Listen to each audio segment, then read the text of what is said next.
Dragon Ballers, if you're looking to buy Dragon Ball Super or One Piece sealed product, make sure to get 5% off using my link to Mystic TCG down in the description. You can also sell cards to them using their Facebook link, which is also down in the description.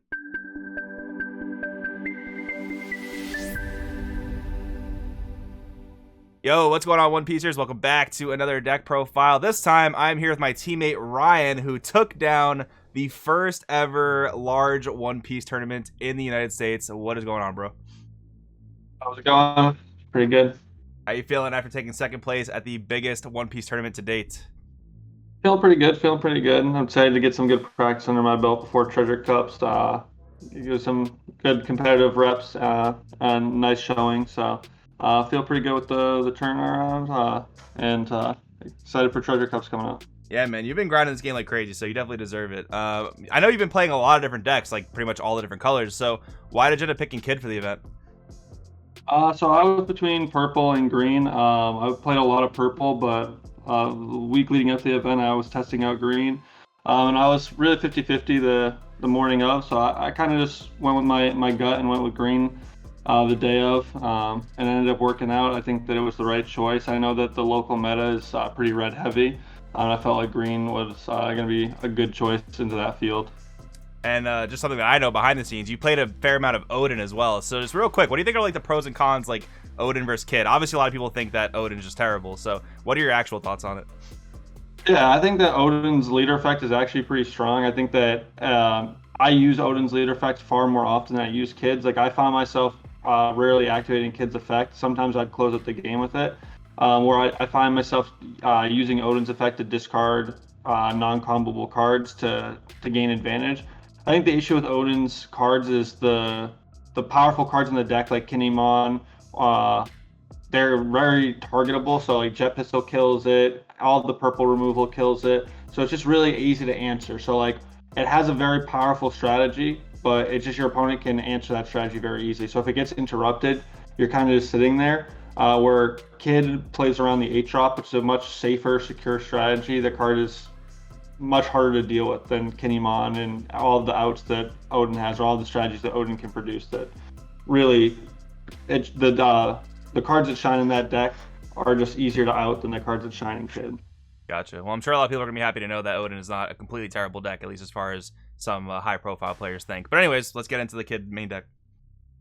Yep. So for the beginning of the deck, normal 4 Bonnie. This is like the main staple Supernova engine card. It just keeps you with a large hand size, helps you filter for the cards you need. It is a really good utility card with Raizo. So definitely a 4 of in pretty much every green deck, considering most of the powerful green cards are Supernovas. For Momonosuke, similar effect to Bonnie. Instead of top 5ing for Supernova, he searches for a Land of Wayno. I think there's about 15 or 16 targets in the deck, so not too many, but it still hits, I would say, about half the time. And it can help you find another copy of itself, or like Nekomamushi or Raizo. Just a lot of the utility cards in the deck. And it's another 1-drop that can replace itself and triggers Raizo right away. And you can bounce it back with Law. It's just not as good as Bonnie, but basically it has the same utility, same use as Bonnie. For Capone, he's just efficient blocker, 1-mana blocker. He's uncombable or uncounterable, but doesn't matter. He just protects your Bonnies early or helps protect your 8-drop Kid. So he's really, I think he's a 4 of staple just for the cost. I know some people don't like how he's uncombable, but 1-mana blocker, I think that he's just really, really powerful. For Killers, this is one card that I considered playing 3 of. I did play 4 just because I wanted to really set up around my 8-drop. And this is another blocker that works with the 8-drop. The Dawn effect is pretty relevant in this deck 'cause it's pretty easy to get 3 guys on board where you get to draw a card. There are times where your opponent will swing with like a Nami or a Perona into your little weenies, and you could block with this and just discard a 1K and actually protect it. Because you get the draw, so you're not losing a card, and then they have to swing at it again to kill it, or you get to just use it again next turn. Yeah, it's almost and like you a can play it double off your blocker in that leader sense. effect. Yeah, so it comes up where I blocked a few little jump attacks with it, and it forced them to attack again and block a second attack. or just leave it to block again next turn. So I definitely liked 4, but I would consider 3. It is a flex spot if I was going to change something. That's one of the cards I would look at. 4, Nekomamushi. This card was really good for outing problem cards like Nika Robin, for controlling board. Just tapping stuff down, tapping blockers down. In the mirror match, I would tap something down if they didn't attack with anything, so Basil could get a free attack. And then I would usually leave Basil inactive so they can get a free attack on Basil. Stuff like that. It's a Land of Wano, which allows you to search it with Momonosuke, and you can bounce it back or free play it with the Law 5 drop. So overall, I definitely think the card is worth playing at 4. It has counter power. It's good at controlling board, good at pressing damage. Just a good utility card. Then 2, Killer. I was not super hot on this card before, but one of my teammates, Eden, he got me to play the card. Basically, this is just for the red matchup. It's not really strong in really any other matchup. The only other matchup that would ever come up really is green. So it can come up in that, but primarily for the red matchup to out their Zoro or Nico. It can be played off life if you do hit it. I didn't get the trigger at all in the tournament, but you mainly play this off Law for the free kill. Yeah, I love X-Drake's stat lineup, but killing a 3 or less is just way more relevant usually. Exactly, yeah. So like this, just being able to free play it was really good. But I am still iffy. I'm gonna continue to test to see if I need Killer in the deck versus red, but it did come up a few times and did help swing a few red matchups. So it was definitely good in the tournament. I played 3 Raizo. This guy just helps you keep card advantage in your hand. He's comboable, which I like a lot of my cards to be able to be combo counterable, just so you can protect your board, protect your life, and not be set with dead cards in hand, because a lot of your green upper high, like your 5 drops and higher, are uncombable. So I wanted my lower drops to be combable. So that's why I didn't play Okiku. Okiku is extremely good, especially in the mirror match, and I would suggest testing it. I didn't, like I said, just switch to green, so I didn't test a build with Okiku, but I really enjoyed the Raizo engine instead of Okiku, because this plus the 1 drops just allowed me to have a large hand most of my games. I played 2 X-Drake as well.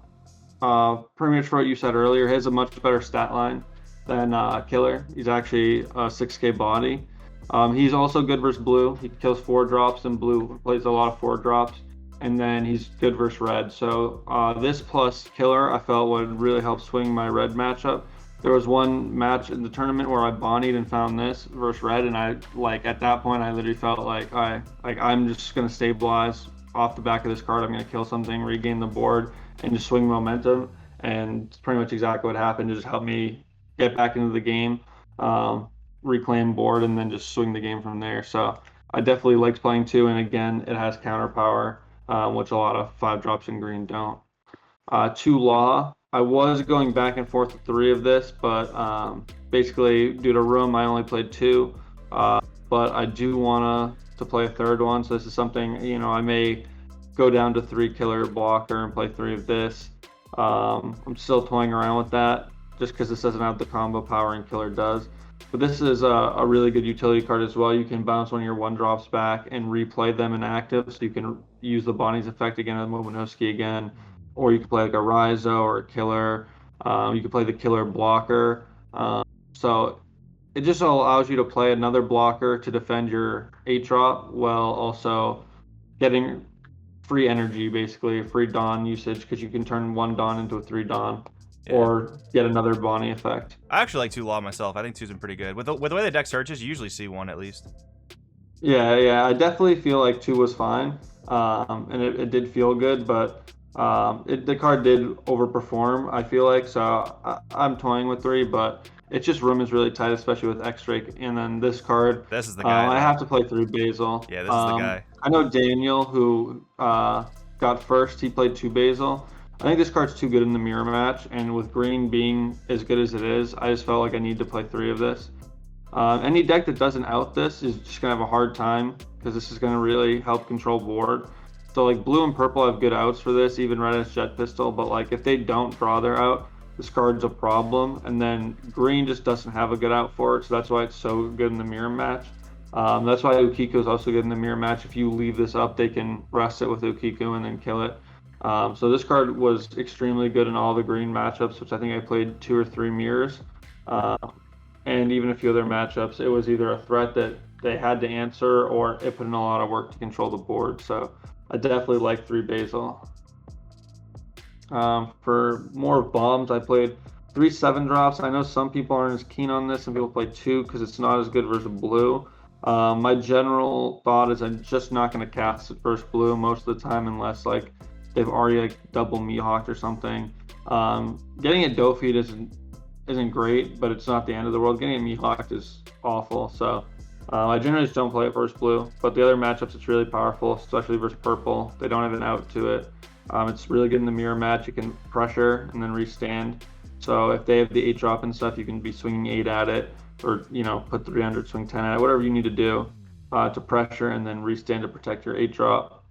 So I was a big fan of this. I do know some people play 2, and with space concerns, I could see it, but I like 3 of it. This card is the backbone of the deck and is honestly extremely broken. I won a majority of my games off the back of this card. You just play this. If you're not able to protect it the turn you play it, you just leave it inactive.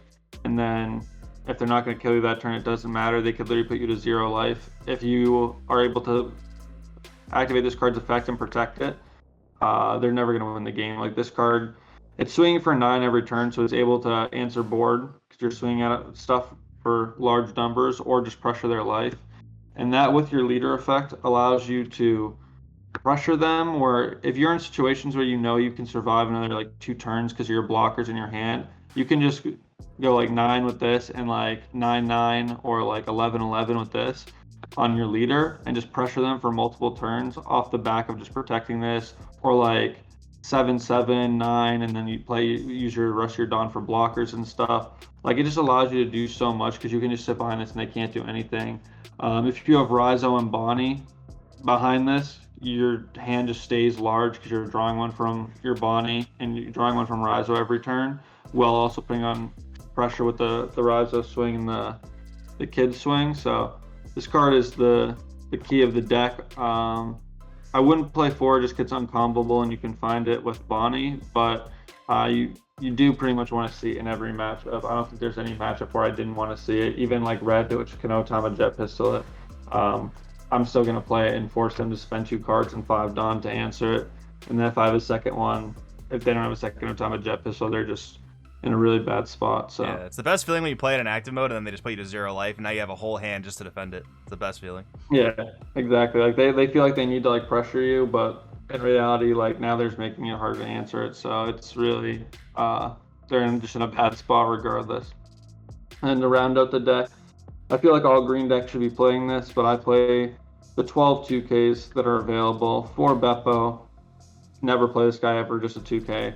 4 Apo, or however you pronounce his name. You could play this guy, I suppose. I've never summoned him once in any matchup ever. Yeah, not worth. You actually do summon her. She can rest 4 drops. So versus blue, she can rest their blockers. And you can just bounce her back to your hand with Law. So she's been summoned many a time, but these guys are just 2Ks. So also, she's Land of Wano, so she can be searched for Momonosuke, and he is a Supernova, so he can be searched off of Bonnie. So you have searchable 2Ks, which allow you to basically build up a hand of defense to be able to defend your 8-drop once you establish it. And then sadly, So that's Beppo, the 50 coolest that one, I cannot be played. searched. Yeah, unfortunately. And, hopefully Heart Pirates or whatever Minx get some support in the future. But right now, he's just in the deck. But all right, very cool. So that's the full 50. So we already talked about a bunch of stuff you would change, probably finding space for the Okikus, maybe playing the 4th Law. Overall, since the game is so new, how are you feeling about One Piece in general? yeah, I'm really enjoying it. I really like how pretty much every color is viable. You can play everything and do well with it. A lot of it does come down to player skill. It is a higher variance game, so there are just some games where unfortunately you just brick, and you can't really do much. And with it being best of one, I do think that's kind of rough in a competitive landscape. But overall, I do think that there's more skill that goes into the game than a lot of people initially realize. And I think that after playing the game and putting a lot of time into it, I've really started to notice that and see how I'm messing up and realizing how to get better and finding ways to excel in my gameplay. And I think that, uh, I thought the game was very simple when I first started playing, I think there's a lot more that goes into it. And I've been really enjoying it. It's not as good mechanically as a game like Dragon Ball, in my opinion, but it is still a very good mechanical game. It's better than every other game on the market, in my opinion, outside of Dragon Ball mechanically. So I definitely have enjoyed it. I've been playing it, the last 2 months, really grinding it out. Cool. All right, man. Wrap it up with any shout outs you want to throw out there. Yeah, definitely shout out to the team. Crossworlds, everyone that's been grinding, put in a lot of work. Shout out to the local Houston boys on Meta Club, Claudio, Marco, Alex. All those boys been putting a lot of work with them. And shout out to our sponsor, Mystic TCG in Eden. He always, hooks it up, and always good to get the cards and everything, get our supplies and everything at good prices. He always has the best prices in the market, so definitely check out his website and check out his TCG player store. But yeah, those are the shout outs for everyone. And TCG Con, they ran a great event. John Patterson, he ran a smooth event, so shout out them because I had a lot of fun, enjoyed the con, enjoyed the tournament, had a great time. Shout out to all my opponents, they were great. Met some cool people that I can talk to at locals, network with because we have a huge scene here. So definitely had fun. Gonna enjoy going to more events in the future. Gonna enjoy Treasure Cups. Awesome, man. Thank you for your time. We'll see you next time. Yeah, for sure.